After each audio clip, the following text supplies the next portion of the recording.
Assalamualaikum warahmatullahi wabarakatuh.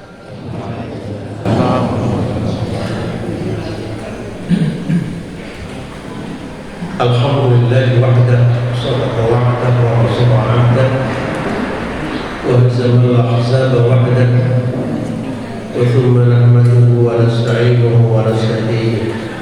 Asyhadu an la ilaha illallah wa anna Muhammadan 'abduhu wa rasuluh. Laqad qala tabaraka wa ta'ala a'udzu billahi minasy syaithanir rajim. Ya ayyuhalladzina amanu taqullaha haqqa tuqatih wa la tamutunna illa wa antum muslimun. Bapak Ibu jamaah Rasul yang dirahmati Allah, tentu atas karunia Allah, keberkahan Allah yang begitu besar untuk kita, pagi ini, subuh ini, yang penuh berkah ini, sebagaimana yang dikatakan oleh Nabi ketika ada majlis ilmu, qanat tanazzalul malaikat, malaikat itu bergabung dengan kita. Apa yang dilakukan oleh malaikat? Malaikat berdoa, Allahumma ighfir lahu, ya Allah, semoga seluruh yang hadir di majlis ilmu itu mendapatkan ampunan Allah Subhanahu wa taala. Itu doa malaikat kepada orang-orang yang menuntut ilmu. Yang kedua, Allahumma arhamhum, ya Allah, beri rahmat orang-orang yang hadir dalam majlis ilmu. Jadi kita didoakan oleh malaikat. Ini kebahagiaan dan keistimewaan yang luar biasa.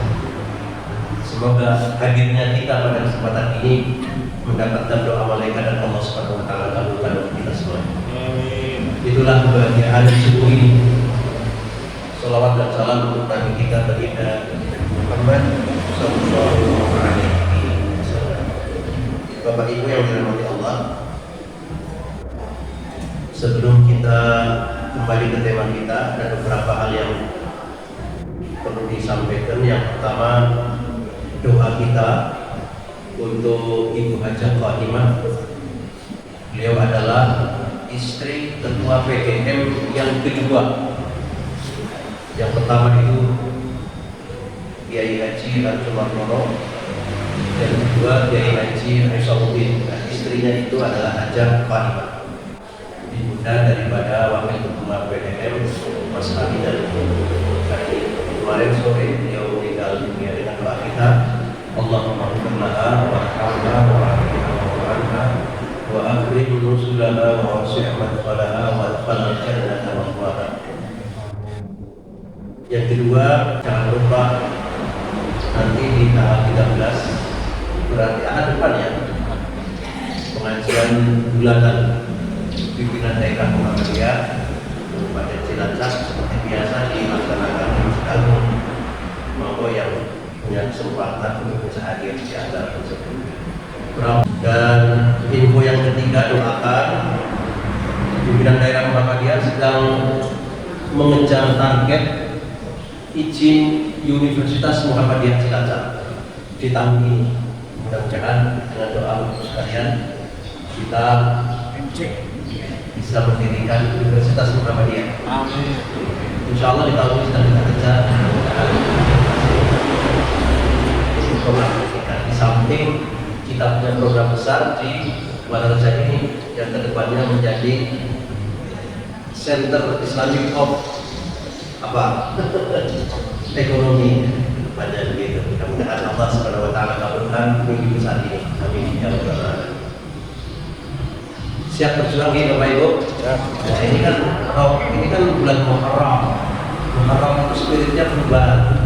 Hijrah itu perubahan. Jadi makna hijrah itu perubahan. Itu yang paling tepat.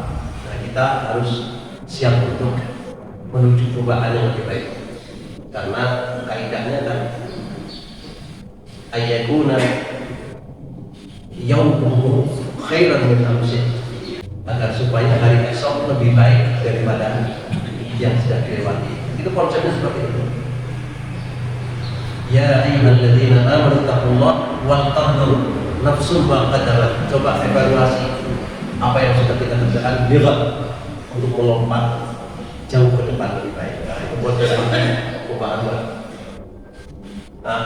Ibu yang dirahmati Allah Subhanahu wa taala. Kajian tauhid subuh ini kita akan membahas ayat Al-Qur'anul Karim Al-An'am ayatnya 153. Allah Subhanahu wa taala. Surah Al-An'am ayat berapa tadi? 153. Itu menggambarkan tentang faham agama yang lurus. Kita sering berdoa setiap saat dalam doa kita, ihdinas shiratal mustaqim. Itu satu harapan, satu permohonan kepada Allah agar kita tetap dalam posisi yang lurus, yang i'tidal, bukan dalam kondisi yang bengkak-bengkok. Ya memang hidup lurus itu berisiko bisa robek kaca, karena umumnya orang ngalor, betul atau tidak? Selera hidup itu rata-rata selera. Nah, ketika orang jejak lurus itu sangat berisiko dalam segala hal. Bisa lewetan, bisa orang bagian. Tahu maksud saya? Orang lurus itu bisa dewekan, bisa orang bagian, dan dapat bagian. Karena yang dapat bagian adanya di kanan dan di kiri. Kalau nggak ikut kanan ya ikut kiri. Ya ini lurus, nggak dapat apa. Itu resiko. Tetapi jaminan Allah Subhanahu wa taala nyata. Orang-orang yang lurus itu jaminan jelas. Pilih yang mana kira-kira? Yang lurus. Yang lurus kan di mengaji ya. Prakteknya ya kadang-kadang kalau gitu. Nah itulah. Mari kita selusuri ayatnya. A'udzu billahi minasy syaithanir rajim. Wa anna hadha sirati mustaqima fattabi'uhu wa la tattabi'us subula fatafarraqa bikum 'an sabilihi. Dzalikum wasaqum bihi la'allakum tattaqun. Inilah paham Islam mustaqimah seperti doa kita dalam Al-Fatihah, ihdinas shiratal mustaqim. Apa jawabannya? Shiratal ladzina an'amta 'alaihim minan nabiyyin wasyuhada wassalihin. Jadi pada saat kita membaca Al-Fatihah, pada ayat itu kita serius, ihdinas shiratal mustaqim. Ya Allah, posisikan saya dalam petunjukmu yang lurus, dalam faham agama yang benar. Seperti apa faham agama yang benar? Faham agama yang benar adalah faham agama yang pernah dianugerahkan kepada an'amta 'alaihim, kepada orang-orang yang telah mendapatkan nikmat terdahulu. Siapa? An-nabiyyin, para nabi pasti. As-siddiqin, para sahabat Nabi jelas. Wasyuhada, orang-orang yang mati syahid jelas. Wassalihin, orang-orang yang saleh jelas. Nah, para nabi, para sahabat Nabi, para syuhada, para orang-orang saleh adalah orang-orang yang diberi paham agama yang benar, agama yang lurus. Begitu. Nah, bayangan kita pada saat kita membaca ihdinas shiratal mustaqim, luruskan pikiran kita. Faham agama yang saya pahami adalah faham agama Nabi, sahabat Nabi, para syuhada, para sholihin. Gitu loh. Kok bisa begitu? Ya, supaya kita terhindar dari paham agama yang bengkok-bengkok. Ya tadi itu paham yang ngalor itu. Karena Islam ini sekarang sudah umurnya berapa Bapak Ibu? Jika Islam itu lahir pada abad yang ke-6, sekarang ini sudah abad yang ke-21. Kira-kira sudah berapa lama itu Islam itu? 1400 tahun yang lalu. Bayangkan, jika itu sebuah pohon, ada pohon yang umurnya 1500 tahun.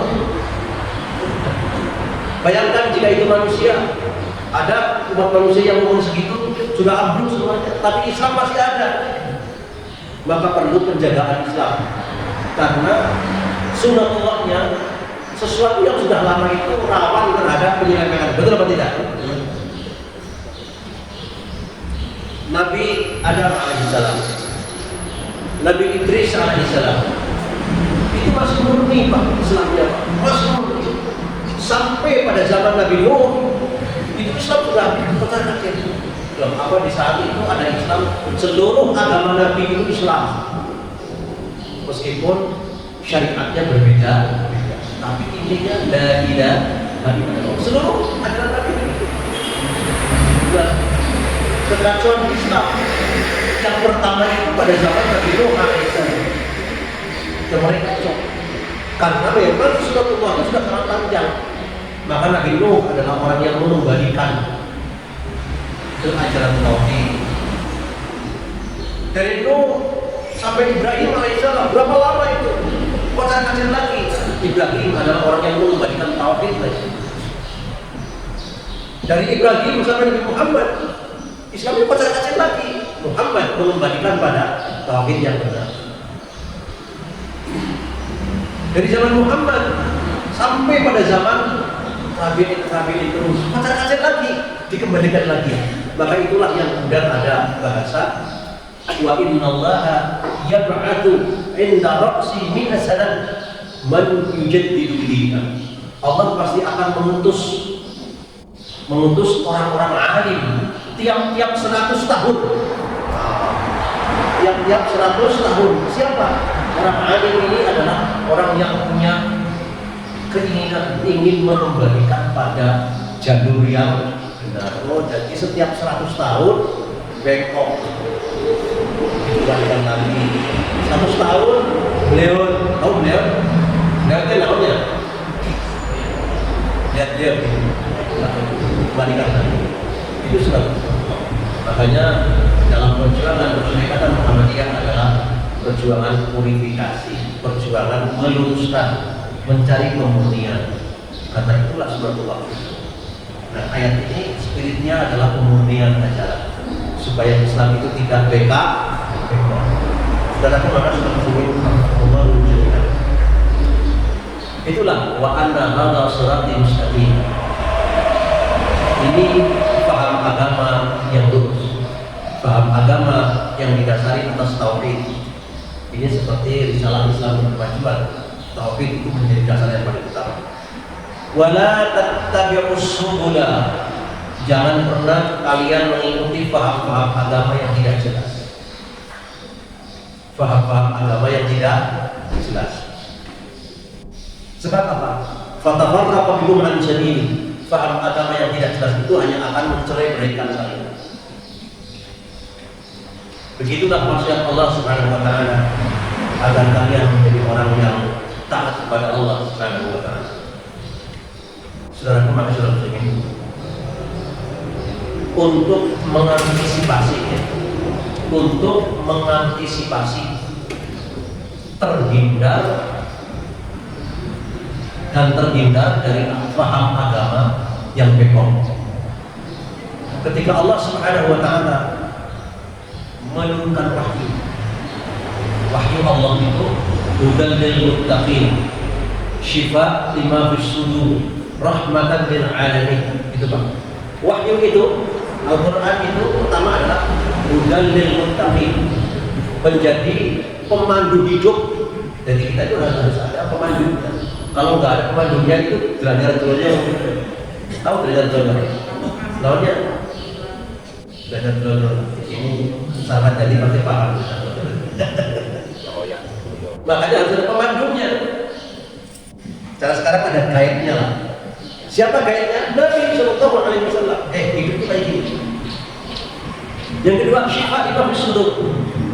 Quran itu obat penyakit hati. Jadi ada dua penyakit, ada penyakit fisik, ada penyakit hati. Nah, Al-Quran itu obat penyakit hati. Badannya sehat, fisiknya jos, tapi ruhnya sakit.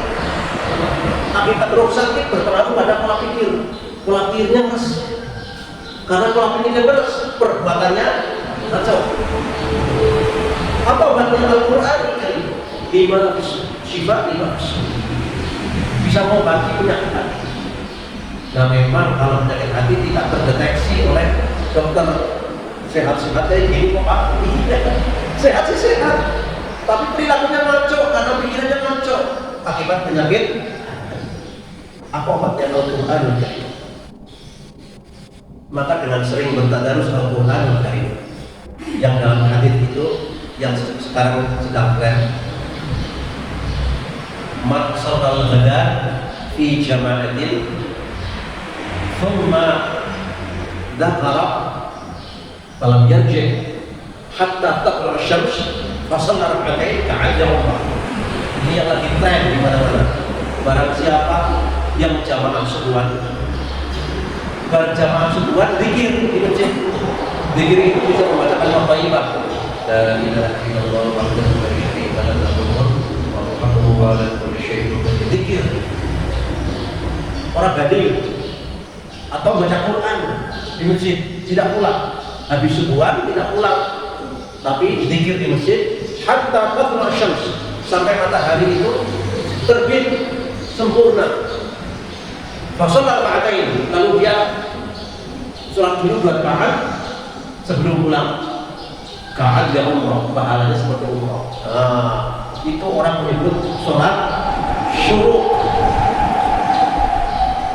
Jadi nang masjid orang ngobrol tapi baca Quran atau zikir. Nah sekarang banyak orang begitu selesai subuhan, orang balik fisik, medang-medang, ngobrol-ngobrol, ketawa-ketawa, HP-HPan, wujud-wujudan gitu.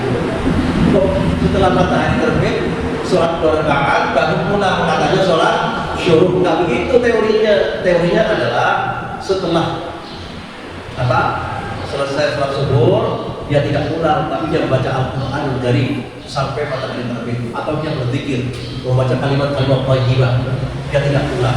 Begitu sudah terbit matahari, dia sholat 2 rakaat dan pulang. Itu pahalanya sama dengan umrah. Itu orang menyebut apa? Sholat syuruk. Prinsip sholat syuruk itu adalah duha di awal waktu. Apa awal buka di awal waktu. Nah, kalau buka sendiri dilaksanakan ketika matahari sudah mulai panas. Bahasa Jawa sudah cemedar atau cemedar, sudah panas lah, sudah panas. Terasa panas itu adalah duha yang ideal. Ya sekitar jam 9, jam 10-an itu duha yang ideal. Karena matahari sudah di kulit itu sudah panas. Nah, itu gambaran. Kita kembali pada paham agama yang benar. Mengantisipasi dari munculnya as-subul. Subul itu adalah jalan-jalan tikus. Ini yang sering kita menyesatkan. Jangan kalau terlalu percaya pada ya CPS. Itu menyesatkan. Betul apa tidak? Jangan terlalu percaya. Saya berkali-kali masuk sawah. Berkali-kali masuk sawah itu. Sawah 100 meter ke kanan, untung sawah. Jangan terlalu percaya pada CPS. Sekali-kali saja. Namanya kesubul. Banyak paham agama yang menyesatkan. Betul atau tidak? Memberikan karena apa? Sudah lama Islam ini. Maka harus hati-hati. Nah, bagaimana antisipasinya? Sebagaimana yang dicanangkan dalam risalah Islam Berkemajuan, koma di koma. Tahu koma di koma artinya apa? Pokoknya beragama itu harus ar-ruju' ilal kitab wa sunnah. Sudah. Mendasarkan pada Quran dan hadis. Sudah, cukup. Itu antisipasi supaya kita tidak terjebak dalam agama paham adul jere gula dia agama kok katanya jarene patut repot kalau begitu. Harus clear agama adalah Quran dan hadis. soal Al-Quran dan hadis melahirkan tafsir itu wajar, tapi harus jelas dulu dalilnya. Nah, ketika seorang hamba bisa berprinsip seperti itu keren, keren sekali. Itulah agama Muhammad Sallallahu Alaihi Wasallam. Jadi bukan agama yang fahamnya tidak jelas. Demikian yang dapat saya sampaikan terkait dengan paham keagamaan yang mendasari pada surat Al-An'am ayat 100